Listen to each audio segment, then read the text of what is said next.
व्यक्ति अच्छा भी काम करे, सुबह मंत्र बोलता है, पूजा पाठ करता है और शाम को फिर मद्यपान करे, ऐसे कलयुग में ऐसे ही ब्राह्मण समुदाय भी दिखाई देता है और पुण्यात्मा समुदाय भी इसी प्रकार से है। सुबह राम तो शाम को राक्षस का रूप धारण कर लेते हैं।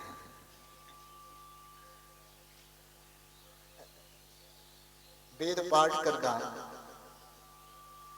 जिस मुख से वेद पाठ किया गया वो मुख पवित्र हो गया, परंतु उसमें यदि मदिरा पान करते हैं, देखिए ब्राह्मणों का मुख क्या है?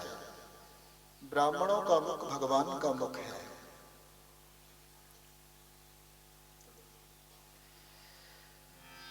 ब्राह्मणोस्य मुखमासीद बाहु राजन्य कृतः।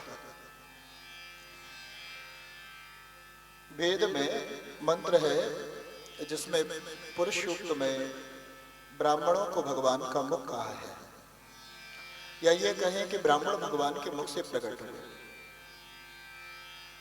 बाहुओं से क्षत्रिय, भगवान के उरु प्रदेश से वैश्य और पदभ्याम शूद्र हो जाए, तो पैरों से शूद्रों की उत्पत्ति हुई भगवान के।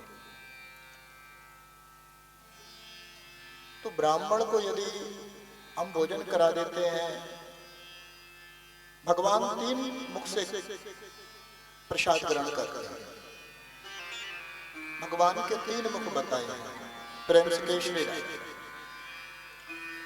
एक तो पंडित जी को बुला करके उनको आपने खिला दिया,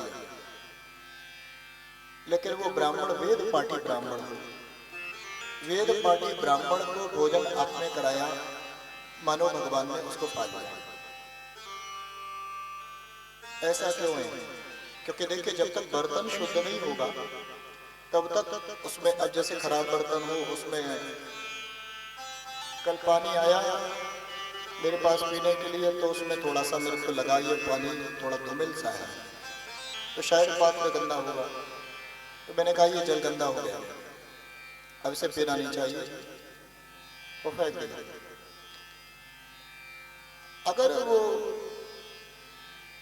इसी प्रकार से यदि पात्र अपवित्र है और उसमें यदि कोई पवित्र वस्तु भी डाली जाए तो वो भी अपवित्र हो जाएगी। इसी प्रकार से ब्राह्मण का मुख यदि पवित्र हो, मुख पवित्र कैसे होगा? वेद ध्वनि के द्वारा, मंत्र के द्वारा, भजन के द्वारा, सत्संग के द्वारा, कथा प्रसंग के द्वारा मुख पवित्र होगा, और मुख पवित्र हो जाएगा तो वो शुद्ध। फिर उस मुख से, उस शुद्ध मुख से, उस शुद्ध पात्र में यदि प्रसाद अर्पित किया जाए, भोग लगाया जाए, तो वो सीधे नारायण को प्राप्त होगा।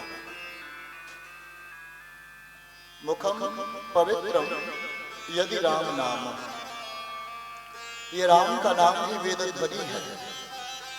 अब कलयुग में हर कोई वेद पढ़ नहीं सकता, और वेद पढ़ने के लिए साधन भी बड़े जटिल होते जा रहे हैं।